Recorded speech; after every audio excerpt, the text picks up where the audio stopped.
right, the channel is live. Hello, everyone, and welcome to Watching 100 Movies. I'm Christiana Ellis. And I'm Mike Mateen. And this episode is happening a couple of weeks after we had kind of initially intended it, but I think it actually sort of applies in a slightly different way now.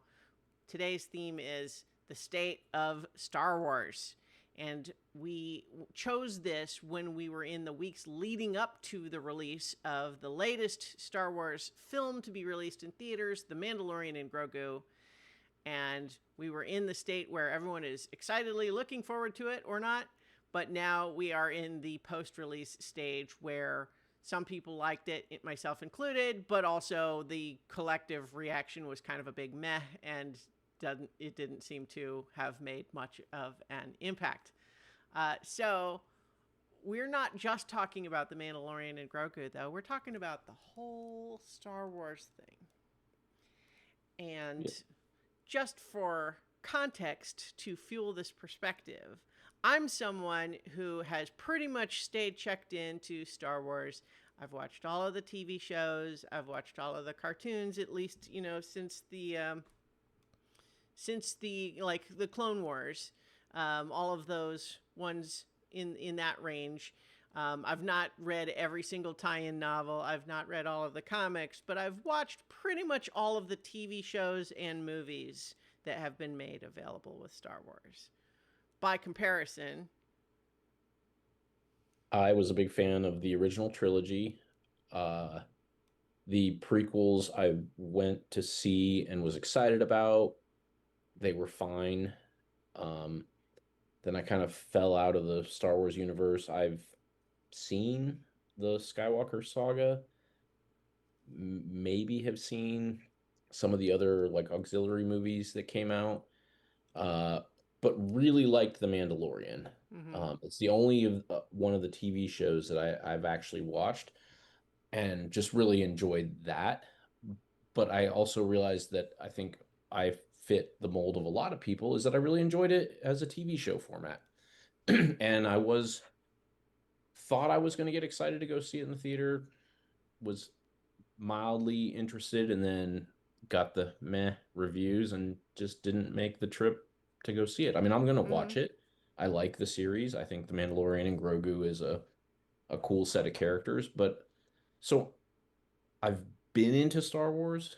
I'm not opposed to Star Wars. Like I never went away from it because I started disliking it. I just mm-hmm, kind of phased out of it started to feel not quite like the Avengers, but like it had the same kind of thing of like you, well, this is what I do like about Star Wars, okay? But let's talk mm-hmm, about the comparison of like there's this huge universe like where it just feels like there's always something to be plugged into. What I feel like I like about Star Wars better is I feel like it's easier to kind of just step in and step back out of certain things. Like the Avengers to mm-hmm, me has always felt like if I don't go back to the beginning and just immerse myself in this entire universe, but that's how it's always felt to me. mm-hmm, Whereas Star Wars, like, yeah, I can, oh, Mandalorian, I'll check that out. Yeah, that was really good. I'll continue to watch that.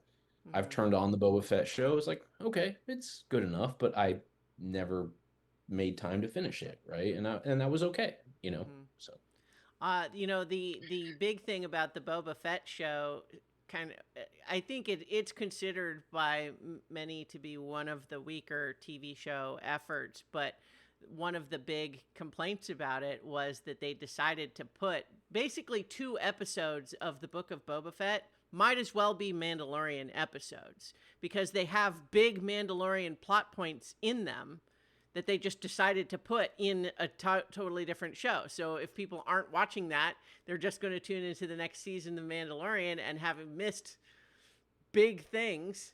And it was just kind of like, why? It's one thing to have a crossover and have the Mandalorian be in that show, but to put actual Mandalorian plot in the Book of Boba Fett was kind of obnoxious, especially since the rest of the show was, you know, I don't think it was terrible, but it was certainly not as great as some of the other things. But so I think it is interesting to compare it, like you said, to the whole Marvel Cinematic Universe, because in some respects, I think it's more true of the Star Wars stuff that you don't actually have to watch everything. The different movies and the different shows, except for like the main sort of saga, this the Skywalker saga as it's been dubbed, all of that stuff is actually more separated from each other, meaning you don't have to watch all of the different ones to follow one big story. They are connected, but less, more in just they're all taking place in the universe as opposed to chapters within a bigger serialized plot. But that said, the Marvel Cinematic Universe really kind of, I think, painted themselves into a corner by just putting out too much stuff. Because I think part of what made them so successful early on is not that you had to watch everything, but that people were excited to watch everything. But then when Right. they just started putting out so much stuff that to watch everything felt like work. And you started feeling like, well, gosh, I'm not as excited by this one, but I don't want to feel like I've missed something. But then if I don't get around to it, now I have missed something. And now it feels like, well, I'm just out now. And I think they did that to themselves, right? Like, it's always been true, I think, that basically with every single Marvel movie, do you really have to have watched anything else? Not really. These plots are not that complicated. You're gonna be able to figure out what's going on. You'll miss some context, but overall, it's not like you're gonna be sitting there stumped. I don't understand what's happening, right? They're not that complicated. But they have themselves created this perception that it's all part of this one big story, and therefore, if you miss something, you're just out of the line now. Star Wars, that's been less true, but they, in large respect, I think, may have done the same thing to themselves, which is to just say there's too many things. Yeah. And they just kind of ended up, diluting their own brand impact in a lot of ways, I think.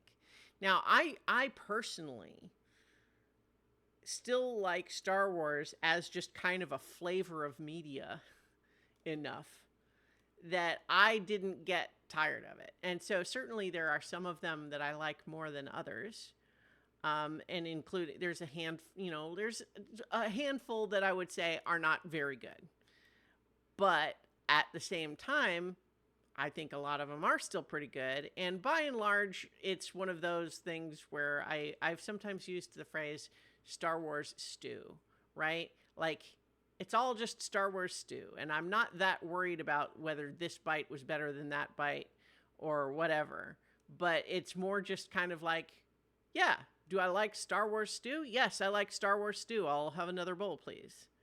As opposed to getting too particular about this one or that one, if that makes any sense. Yeah, I think that makes a lot of sense. So, Yeah. So one of the things that I've actually been more pleased with in the last few years of Star Wars is actually been when they are willing to venture a little bit outside of, just telling stories about Jedi and Sith and such. And so, for example, The Mandalorian is an example of that. Andor is an example of that. That's a great show. I think I would probably say, from kind of an objective measure, I might even say it's the best Star Wars thing. But it's a I've different heard that. flavor. Yeah. It's a different flavor, though. It's doing a different. Part of what's interesting about it is that it's a change up from what usually you would think of as Star Wars, right? And I think it fits in there nicely, but it is distinct in the sense that when you are enjoying Return of the Jedi, you are enjoying a very different thing than you are when you are enjoying Andor. It's a like they are designed to kind of live in the same universe, but are not remotely different or like the same kind of feel of entertainment. But I think, like another example is I've played several of the video games, and like Star Wars Outlaws was one of the more recent ones. And one of the things that I found really refreshing about that is that there's just like not even any Jedi or Force stuff in the whole game.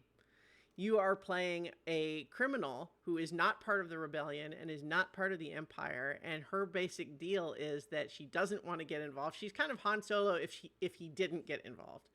And instead, she is basically just trying to play these three criminal syndicates off of each other in order to accumulate enough like money and power to get revenge on this guy who she thinks killed someone she loved. So it's running, it's an Ubisoft open world, like, action adventure game, and it's a lot of fun. But part of what I think is interesting about it is that it's exploring all of these different angles of the universe, and not just the Force and the Jedi and lightsabers and so on.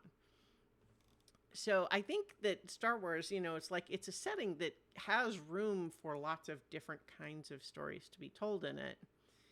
um, but overall, I think they just kind of haven't gotten it back since they sort of blew up half the fan base with Rise of Skywalker. I mean, that's kind of my take on it.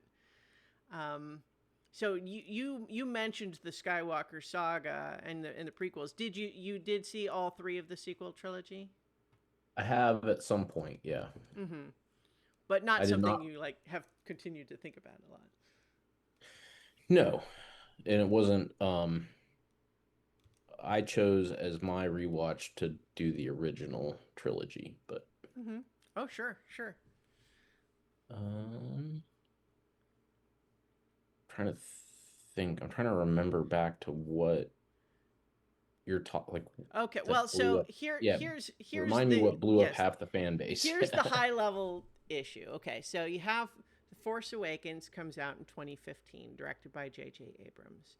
And I think that to the extent that there's criticism of it, it's that it is kind of it feels in a lot of ways kind of like a remix of the original trilogy rather than a new story. Like there's a lot of sort of repeated things, like, okay, you've got the First Order that just now has a new great big planet destroying weapon, and it just feels like we're just borrowing, we're just doing the original trilogy again with some of the criticism there. But by and large, I think most of that stuff, I don't mind it. I thought that it was reacting more from a public that had come to feel like that the prequels weren't very good, and that wasn't what they wanted. So it was very much trying to put things more back in the energy of the original trilogy.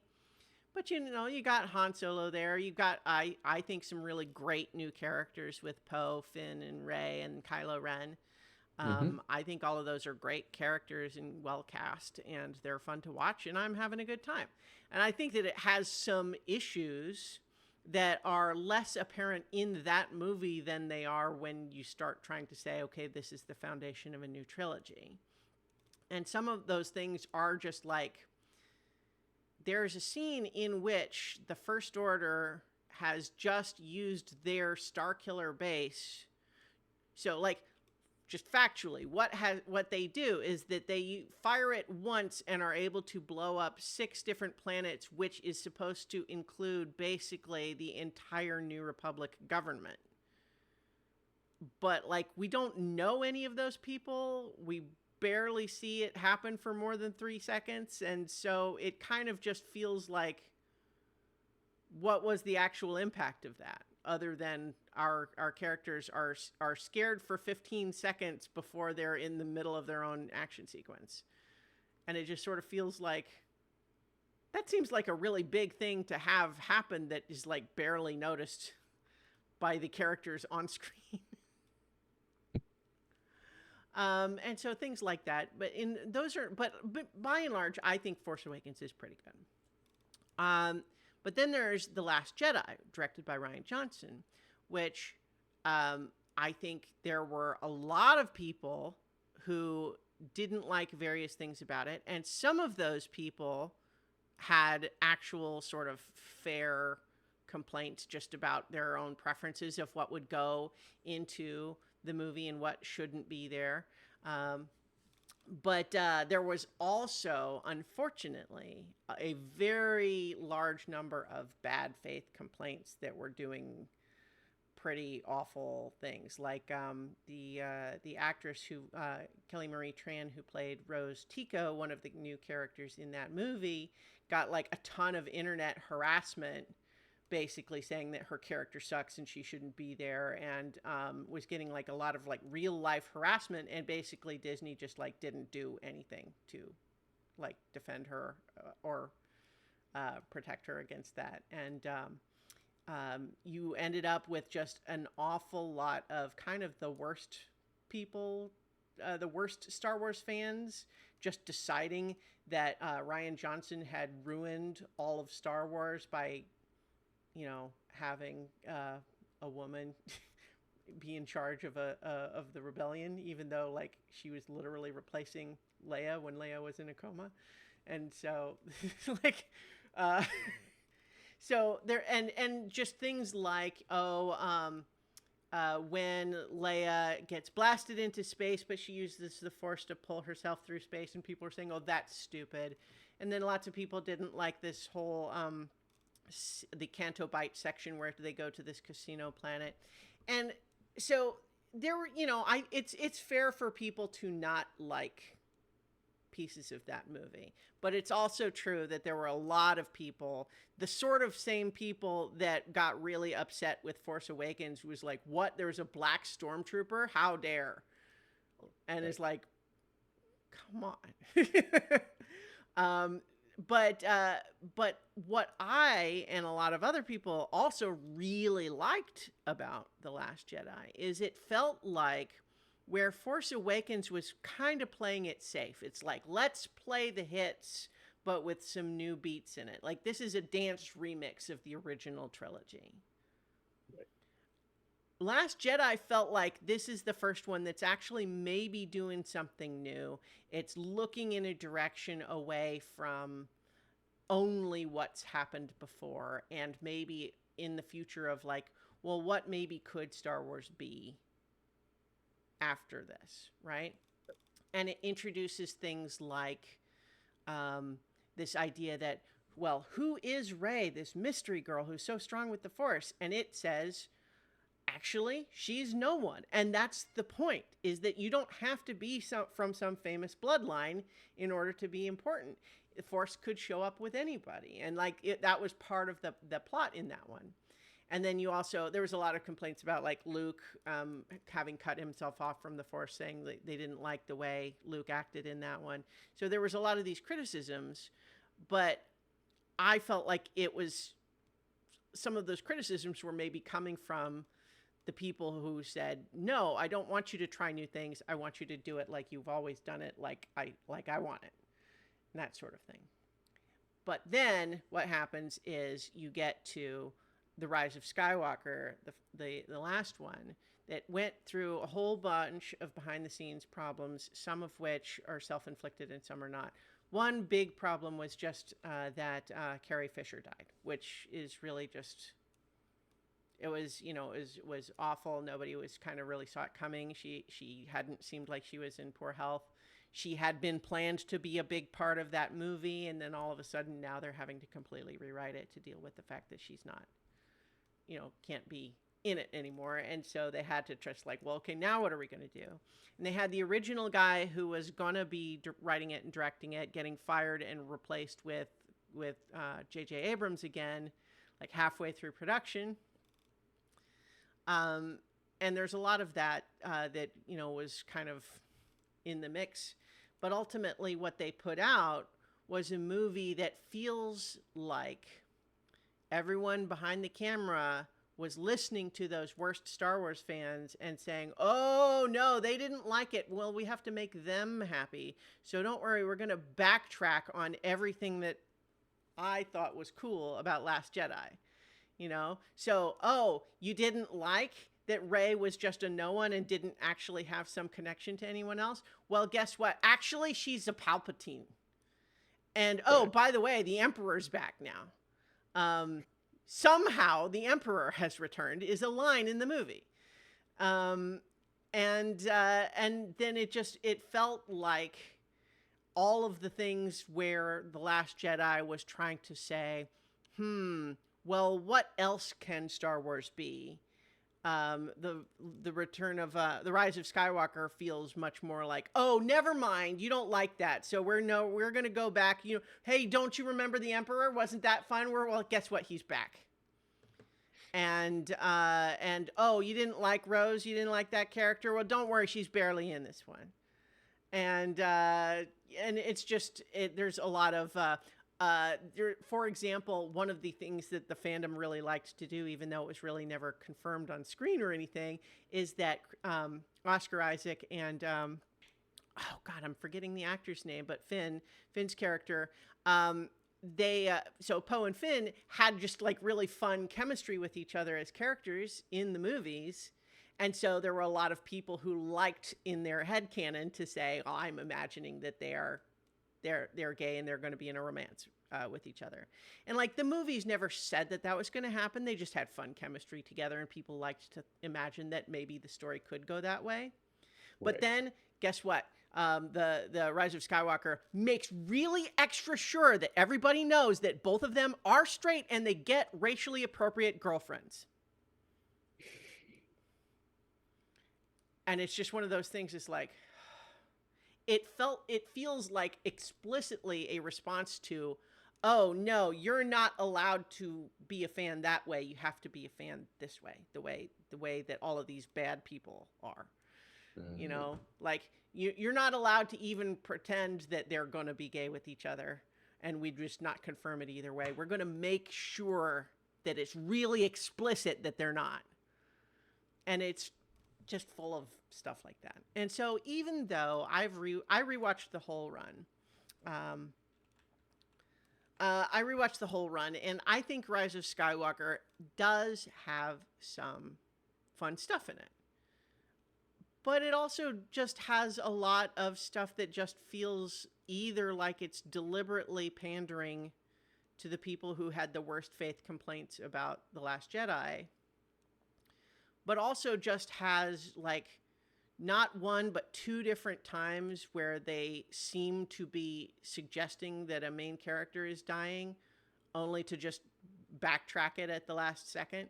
So if you haven't rewatched, then you may not remember. There's a whole bit where Rey is trying to pull down this shuttle that she thinks is taking away Chewbacca as a prisoner, and then she accidentally force lightnings it and blows up the ship, and so she thinks she's just accidentally killed Chewbacca.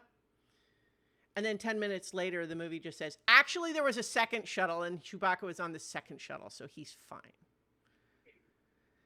And then there's also a bit later where they say, oh, well, the fetch quest of items that we have to do to win the plot of this movie requires us to erase C-3PO's memories so that we can do a factory reset so that he can read this secret language.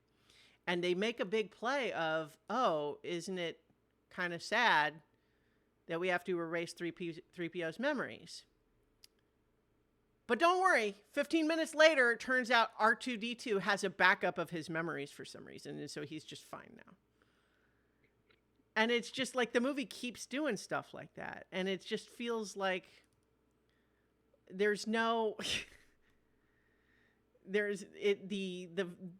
creative vision behind it feels very sort of craven and unwilling to do anything to make fans mad, but only with an eye on like the worst fans. And so therefore I think basically what ends up happening, I think even besides the differences of opinion there, I think one of the big mistakes that Rise of Skywalker made,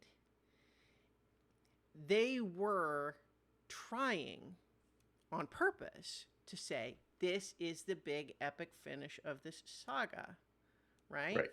And that is like a worthy thing in some respects. But in doing so, they kind of wrote it in such a way that it felt like they were sealing off all of the possible other ways the story could ever go.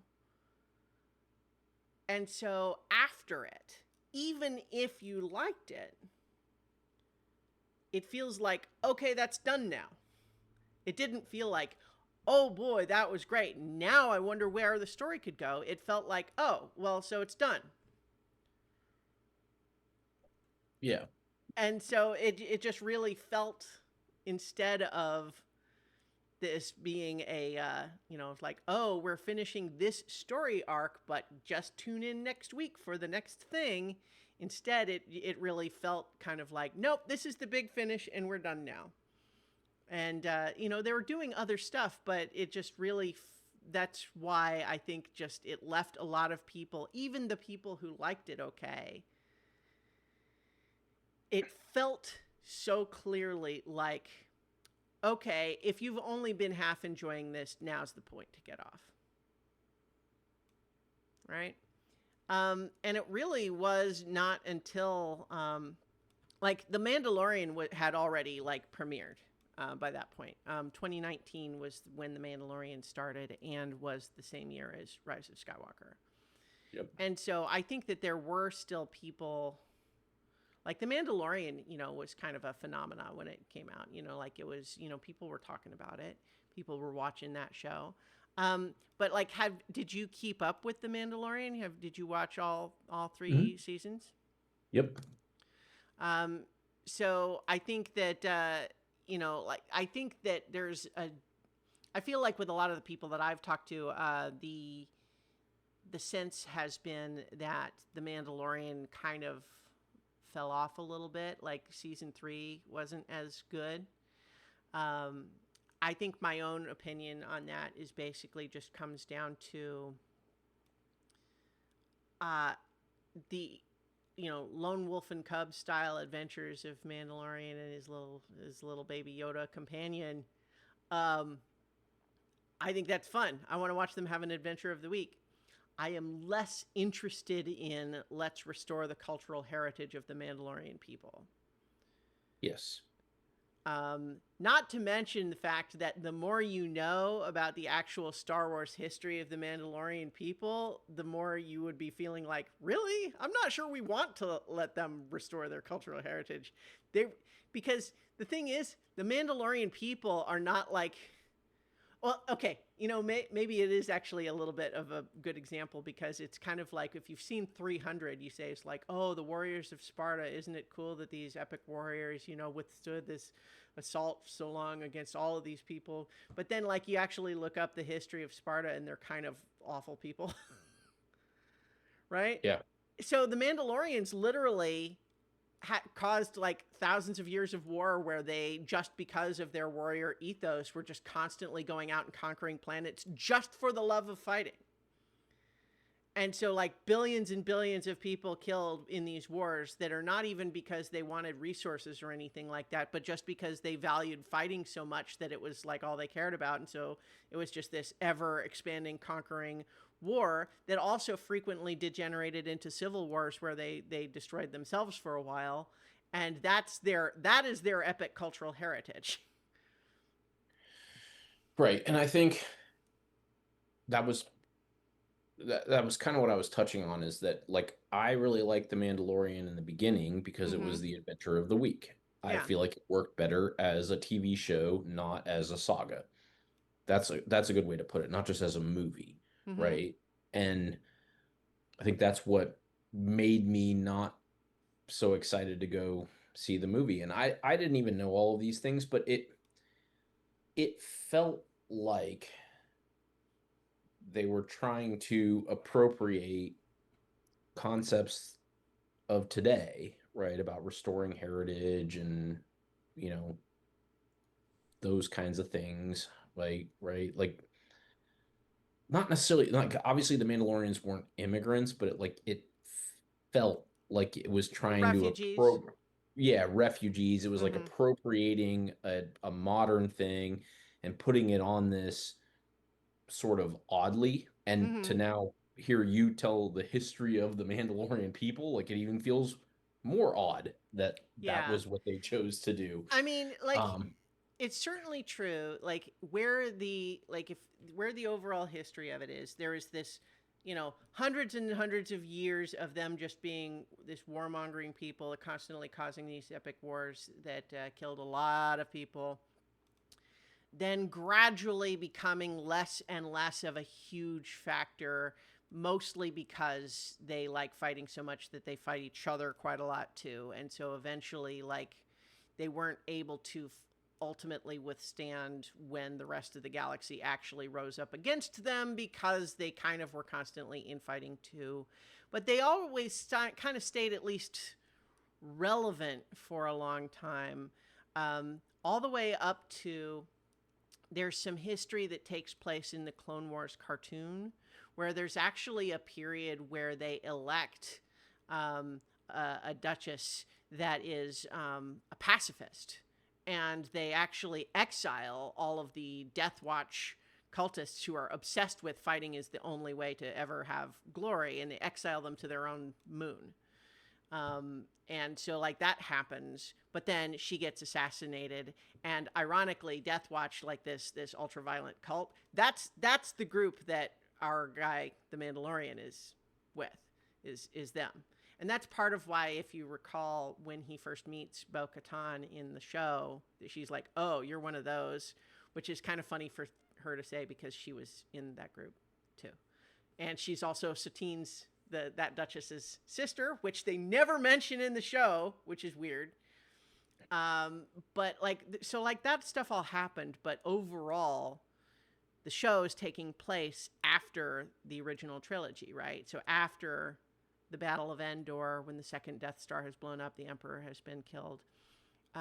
But like just leading into the time period of the original trilogy where the Mandalorians are, is that basically as the Empire was rising after the prequel movies, they were making lots of deals with various places. And so ultimately, Bo-Katan, as the leader of the Mandalorians at that time, was feeling like the Empire was coming in to say, we're going to glass your planet unless you do what we say. And then she basically said, okay, I'll do what you say. And then they glassed the planet anyway.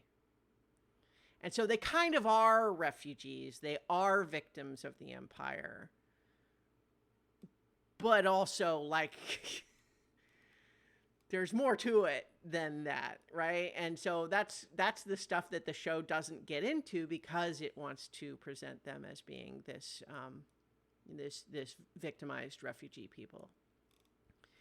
But the show kind of at the same time like wants the history to be important, but also wants to not have to deal with any parts of it that it is inconvenient to what the story is trying to tell. And so like that's why I think that stuff doesn't work as well as sort of the simpler adventures that these shows started with, which is actually what I would say is the movie. I saw a lot of people complaining about it in their meh reviews, that it's just like an overgrown episode of the show where they're just going on an adventure that doesn't matter to anything. And I'm like, yes. That's the best part of the show. Yes. So now I'm actually more Yes, excited. please. Yeah, okay. That's what I wanted it. I don't need it to connect to any of the other movies. I don't want it to, especially. It's just its own standalone little adventure.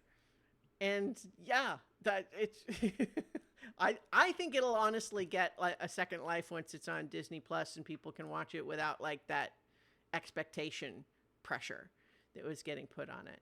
I think that it's got some silly things about it, but I think overall I had a really good time with it. And so it was, but it's again, it's this question of who is the audience and what do they want? And I think that there's a mistake sometimes getting made that everyone who likes Star Wars things likes the same things about them, which I think is just not true anymore. Star Wars is mainstream enough that there are lots of very different kinds of fans who want different things from it. Yeah, I think that's a great summary of kind of the fandom. I Yeah, I don't even know where to go from here. Well, one thing, just while we're talking about Mandalorian, I do also want to say that I think it is heavily influenced by the fact that Pedro Pascal is awesome. Like, I think that's part of what made it a cool show. Like, like he's a great character, and then like you said, the really cute Grogu. Mm-hmm. So you have this combination of like a cool guy and then a cute character Yeah. going on adventures, right? It Like is a that's classic setup. yeah. It is like it's not treading new ground. It is playing the hits because there have Yes. been so many different versions of that kind of story get told, and we like them every time because it's great. The cool Yes. taciturn warrior taking care of the little baby, and he has to go on adventures and stuff. Like that's fun. We like that. Yeah. Let's just leave it at that. Yep. Mm-hmm. Uh-huh. And Um, so, oh yeah, go ahead.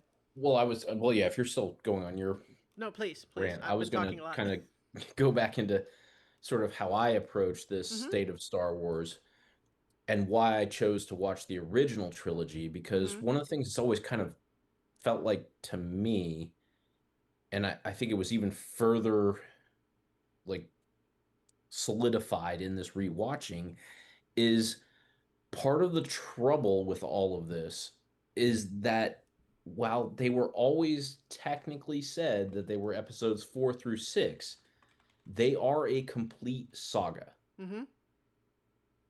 And that's put difficulty on all of the other pieces, prequels, sequels, tangential things. And that's why I think the best tangential things are the ones that are standalone, that exist in the universe that we like, Mm-hmm.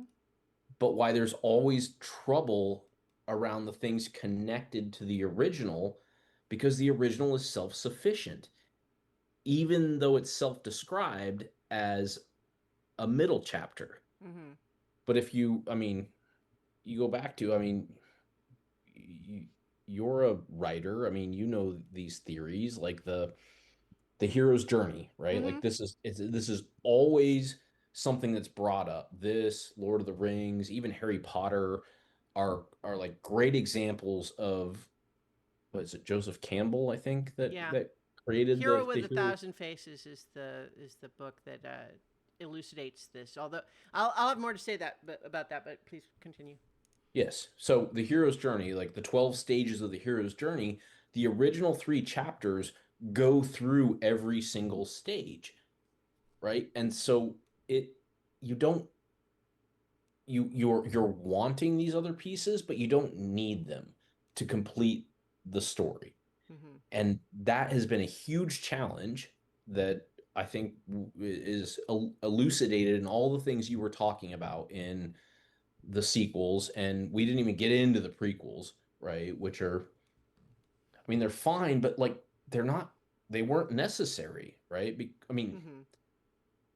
because the original captures everything that was required. Everything that happened in the prequels is captured in those original 3 for its relevance to the core story, Mm-hmm. I which mean, that's is, the nature of a prequel in a lot of ways. yeah. Yeah. Well, and I think that's what made it hard, is that they're always called prequels, even though from the jump they were considered episodes 1, 2, and 3, right? Like they weren't Mm-hmm. prequels, they were the first 3 episodes. But that's not really how this goes. Mm-hmm. And it's one of these things that like I'm wrestling with. I have a few more years before I have to deal with it, but I know this is a common thing amongst dads who like Star Wars, is how do you introduce your child to Star Wars? Do you start at 1 or do you start at 4? I, I think, especially after rewatching, I want to expose my child to these Mm-hmm. the way that they were put together, and start at 4 and say this is how they were released. And I want her to understand that that's why these are called prequels. Is it's not really 1 through 9. Mm-hmm. It's 4 through 6, self-contained, and then bolt on 1 through 3 as prequels, bolt on 7 through 9 as sequels. Mm-hmm. It despite how they're called or numbered or ordered, and that is how, that's where I've landed, Mm-hmm. so. So I have pretty strong feelings about this, despite not having this particular issue to deal with in my own life. But I land exactly where you did, which is to say, um, chronological order means nothing because just the fact that the prequels were made later, they were made with the expectation that the audience knows what happens Mm. in the original trilogy. That's the tragedy of Anakin Skywalker, is that you know he's going to become Darth Vader. You're not supposed to watch the prequels not knowing that, right? Um, it's it's how the stories were designed to be told, is in the release order, not the so-called chronological order. And I've always felt really strongly like, is it an interesting experiment to watch them in chronological order? Sure, after you've watched them in original order, because that's how that they were actually made to be done. But I think this just ties into the idea that they were 4, 5, and 6. Like, it's interesting because, of course, that wasn't true about the first one, right? When Star Wars was originally released in 1977, it was not released as Episode 4. They changed that in a theatrical re-release just before Empire Strikes Back came out. So it wasn't originally. It was just Star Wars. But even the idea that the original trilogy is 4, 5, and 6, I think plays into something about the nature of Star Wars in that time, which was part of what was so exciting about it, is that even though you're watching this story, those movies create this impression that in any given scene, you could just walk around another corner and be in a completely different story. Like, the world suggests largeness, and that there are so many little details here and there. You go into the cantina and there's a dozen different aliens that you feel like, I want to know more about that guy, right? And so that's why you got action figures of all of those weird little aliens, and you got people writing fanfic, and you got people writing these tie-in novels or comics and all of that sort of thing.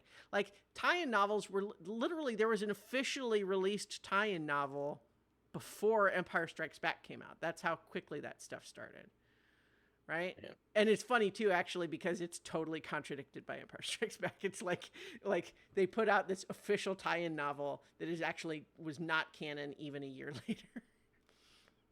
Because, for example, it has the progression of the romance between Luke and Leia, for example.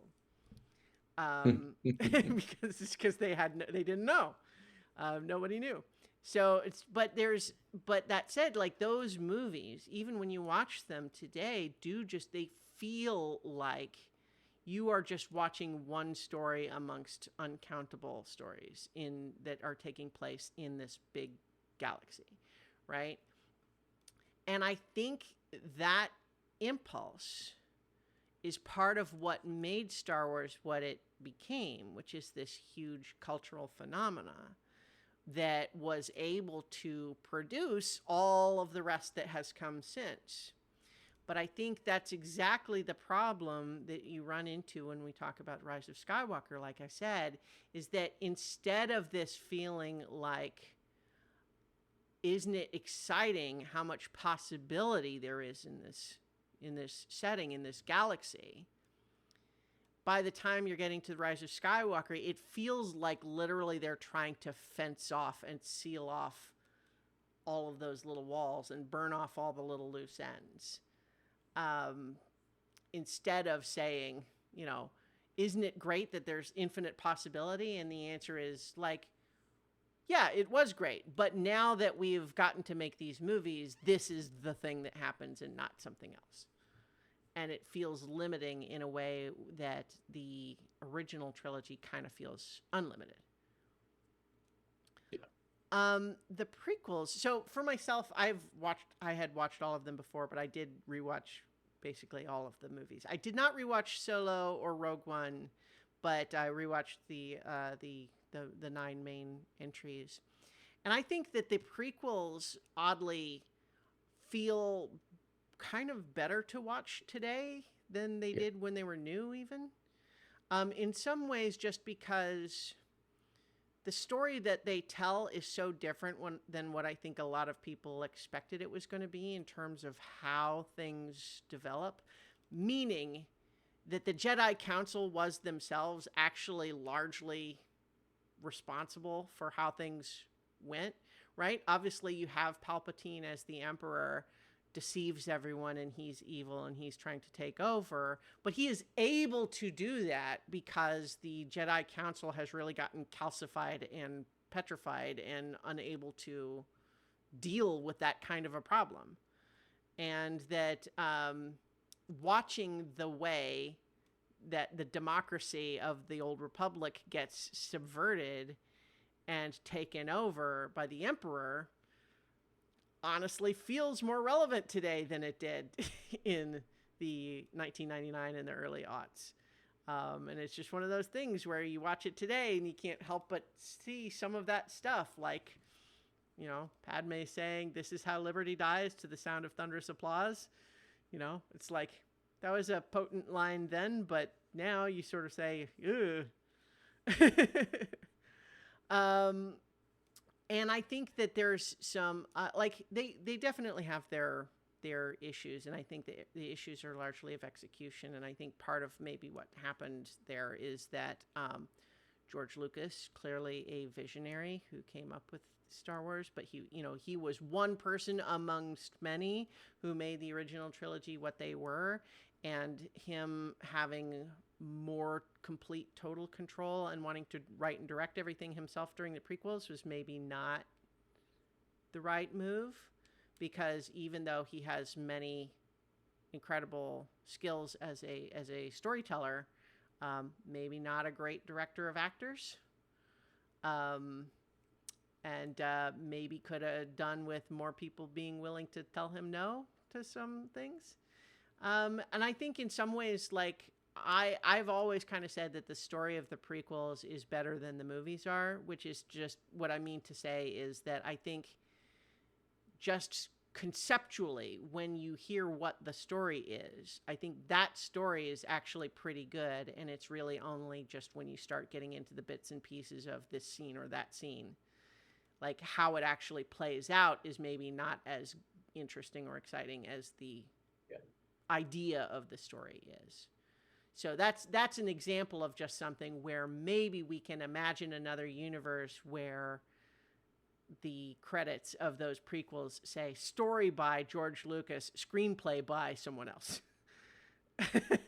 directed by someone else. Because notably, although he did direct the original movie, there's a lot of behind the scenes stuff about how, for example, the movie really wasn't working very well in test screenings, and it was actually his wife, Marsha Lucas, who heavily re-edited it, and it really started working once she had done that. Like and a key example of that is the final Death Star battle of the original movie. Um, all of the stuff of cutting back to Leia and the other generals in the control room with the little computer display saying this is how close the Death Star is to blowing up Yavin. All of that stuff, cutting back and forth back to them and everything, all of that was like added in the edit. And so you could just imagine kind of that whole scene without that constant ticking clock of the Death Star is about to go blow up their base, and here's how we visualize that and stuff like that. Before, it was really all he was modeling it after, like World War II dogfighting, air battle movies, which right. is not necessarily a bad instinct, but it just goes to show that, like, he's obviously an instrumental figure in all of Star Wars, but also I think some of the weaknesses of the prequels are probably the result of him kind of trying to be too much the one guy in charge of everything. Yeah. Because he really, if I remember correctly, he really tapped into Lawrence Kasdan, who, for screenwriting, who was part of like Spielberg's, like Indiana Jones and like all that type of stuff. Yeah. Yeah. For both Empire and Return of the Jedi.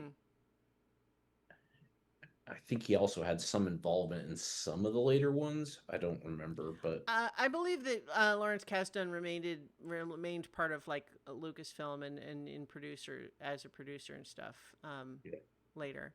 But yeah, to be sure, there's a lot of any movie. We've talked enough about movies. Is like I remember learning about auteur theory in Intro to Film Studies years and years ago, and I think that there's something to it. Obviously, different directors have like different styles and different visions, and you can often see that reflected in the films they make. But it's also just silly to suggest that any film is the result of only one person, right? They are hugely collaborative, and so it's important to remember that it's not all just one person. And so sometimes the idea that a movie moves in the direction of being every single decision being made by one person is not always better for it. But then again, at the same time, you look at the sequel trilogy, which wasn't made that way, and almost had the opposite problem of it literally feeling like they had no idea what episode 8 was going to be when they wrote 7, and they had no idea what 9 was going to be when they wrote 8. Like that sort of thing. It sort of feels like, well, at least the benefit you had when it was Lucas in charge is that he had sort of a very general shape of what he wanted the overall story to be, even if details would change. But what he didn't do is, just dash off something and then hand it to the next. Have you heard of the term exquisite corpse? Mm-mm. It's a creative writing thing sometimes where like the idea of an exquisite corpse story would be one writer writes a bit of a short story right up until there's some sort of like a dramatic cliffhanger or something like that, and then hands it off to the next person, and the next person has to come up with what happens next in the story, and then they write it a little bit long. And so like the name comes partly from the idea that someone might write, the first writer writes is like, and then entering the room, our hero finds an exquisite, and then stops there. And then the next person says corpse, like it's an unexpected new thing because it's a new writer, right? But then I think that became the phrase associated with it just because it's kind of evocative of an unexpected contrast, right? Yeah. But so the idea just being that when Rian Johnson is writing the screenplay for The Last Jedi, what he had to start with was that J.J. Abrams wrote, Luke Skywalker is missing. He went off somewhere. We have to find him. And so Rian Johnson's like, okay, well, now I have to come up with why he was missing. Right? Because they didn't decide that in advance. It's not like they had all agreed, okay, here's actually what Luke's doing, and we'll find that out in the next movie.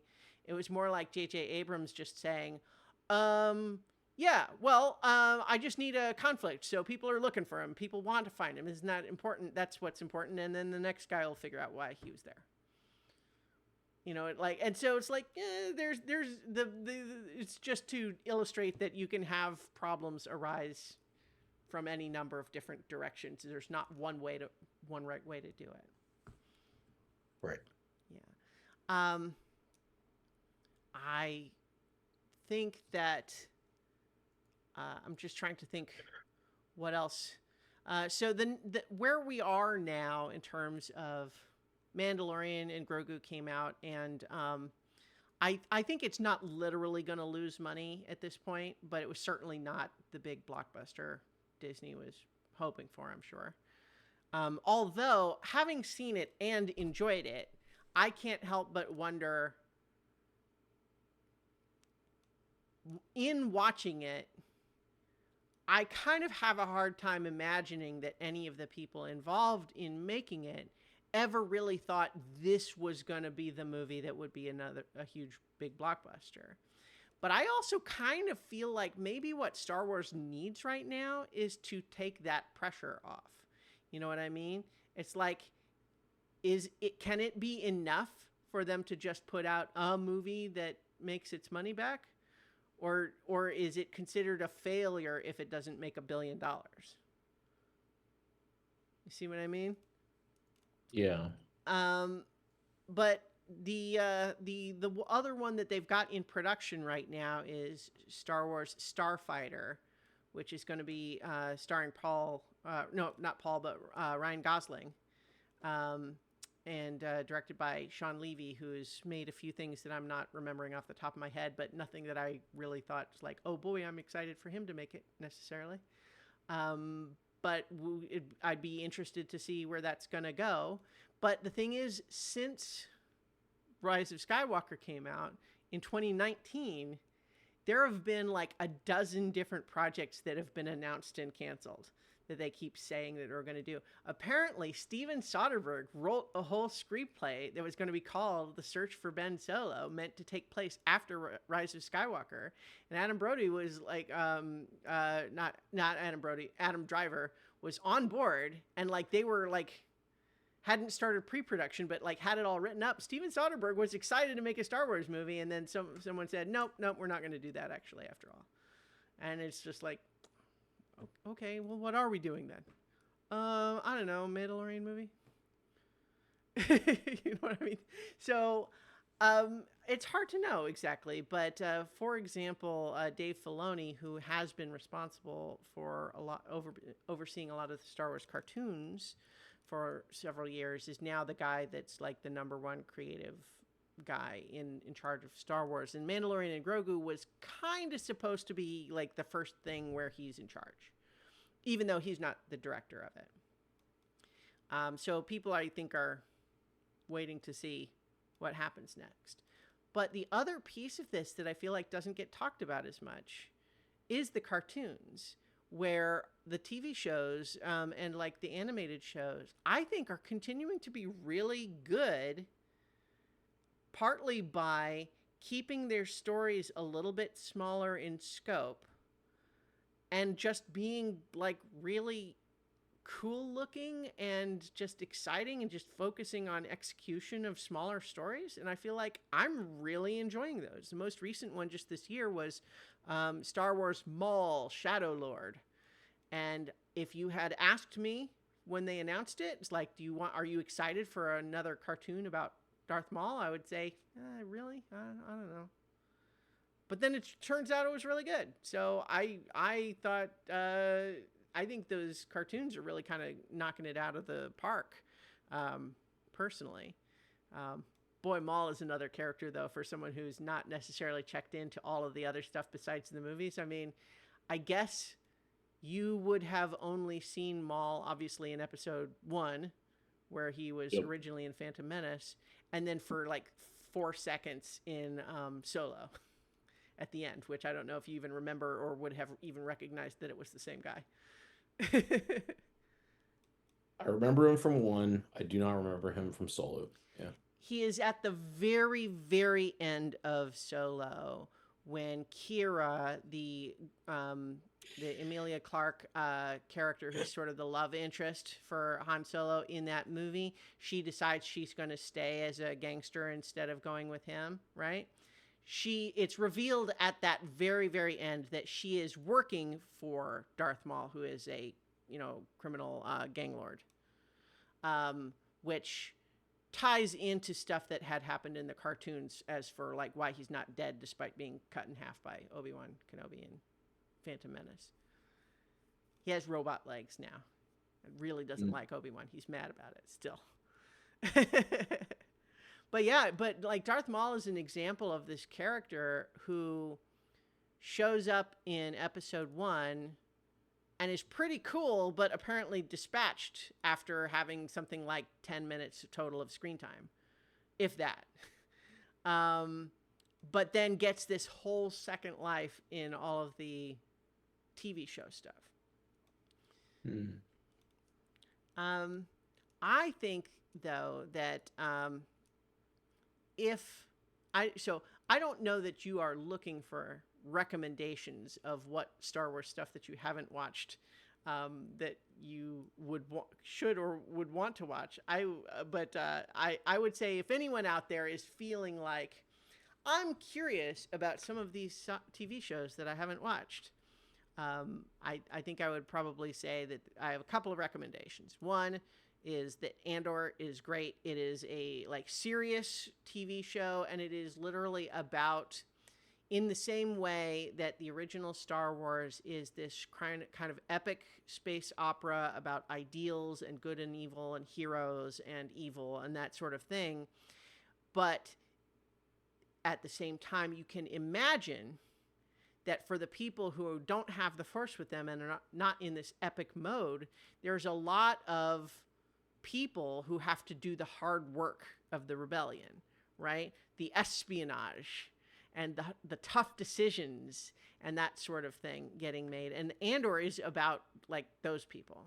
And so certainly in the same way that Rogue One is kind of telling that kind of a story for leading up to how do they get the Death Star plans, Andor is kind of like that, but sort of even better, following these characters who are having to try to work towards a rebellion when they don't have a lightsaber and they don't have the Force with them, but still are up against the Empire.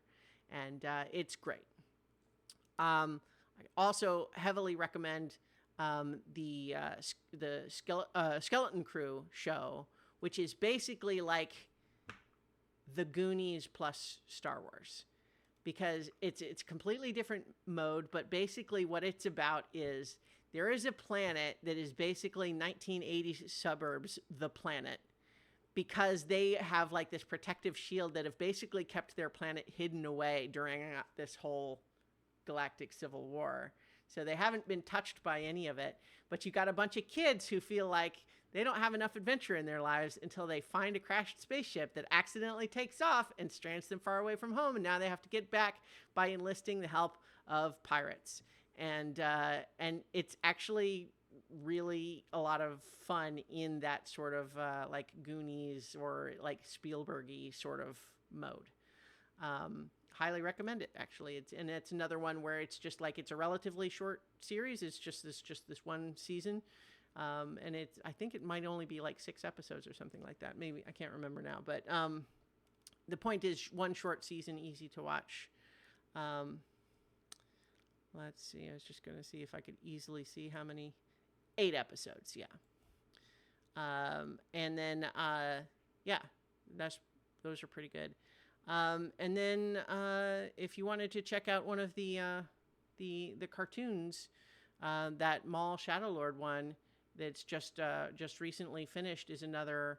I think there's going to be another season of it, but you don't really need to, like, even though obviously it's picking up on the Maul character after some stuff has happened.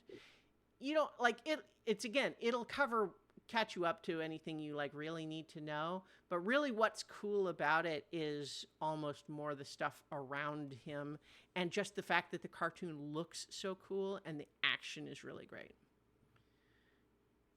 Okay.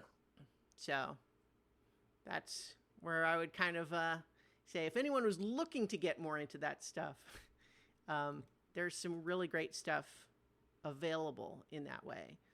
But also, as far as the state of Star Wars, where is it? Well, it's kind of in a state of flux right now. I think we would be, if Mandalorian and Grogu had been some great big blockbuster hit, I think we would be having a different conversation about it. But it really wasn't. So, where is the state of Star Wars? I guess, we'll have to see. But in the meantime, there's still new stuff getting made, and some of it's good. Yep. We have Tabletop Rich in the chat chiming in that Maul is a wonderful, tragic character, and I certainly agree with that. And it's just one of those things, though, that like folks who have watched his whole saga as it has appeared in Episode 1 and then the Clone Wars TV show and then the Star Wars Rebels TV show and now in Maul Shadow Lord. Yes, absolutely. A wonderful, tragic character. Really interesting. I discovered that I was interested to learn even more about that guy. But it also feels a little bit weird to try to explain that to someone who really only saw him get cut in half by Obi-Wan Kenobi 25 years ago. Fair. Yeah. Boy, I tell you though, in rewatching the prequels, that whole sequence, that whole climactic lightsaber fight with Qui-Gon and Obi-Wan and Darth Maul in Phantom Menace ages really well. That scene is great. Nice. Um, but yeah, so in any case, I think that's maybe where we can leave the state of Star Wars for now. So, That'll be the state of Star Wars. yeah, so we have already chosen now our next pair of movies to watch, and we kind of fell over accidentally into a sort of theme that we wouldn't have picked until we kind of just picked one movie that didn't have any sort of theme and then realized there were some connections to it. So we started the idea of like, do we want a summer movie? Do we want something upbeat and nostalgic? Do we want something else? Hey, what about this? And then so it kind of fell over to it. But where we landed is we're going to watch the Anthony Minghella, The Talented Mr. Ripley movie starring Matt Damon, Jude Law, Gwyneth Paltrow, and Philip Seymour Hoffman. Great movie that I have not watched in many years. It's based on a novel by Patricia Highsmith, and there have been a variety of adaptations made of it since. I was just trying to look up. Coincidentally enough, came out the same year as The Phantom Menace, 1999. But it's set in the Italian Riviera and in a vaguely summery time frame. And there's sort of it's like rich people on vacation vibes. And then that led us to also choose Luca, the Pixar movie from COVID era, that is also set in kind of the Italian Riviera with summer vacation-y vibes, although very different plot line. Although I guess there's maybe we'll get to discuss whether we think that there's any actual thematic overlap in the plots of Talented Mr. Ripley and Luca, which had not occurred to me until just now, but there actually are kind of some.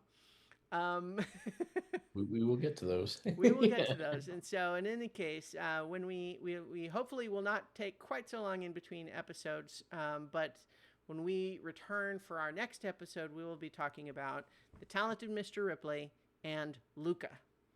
So, in the meantime, everyone, watch good movies. Good movies.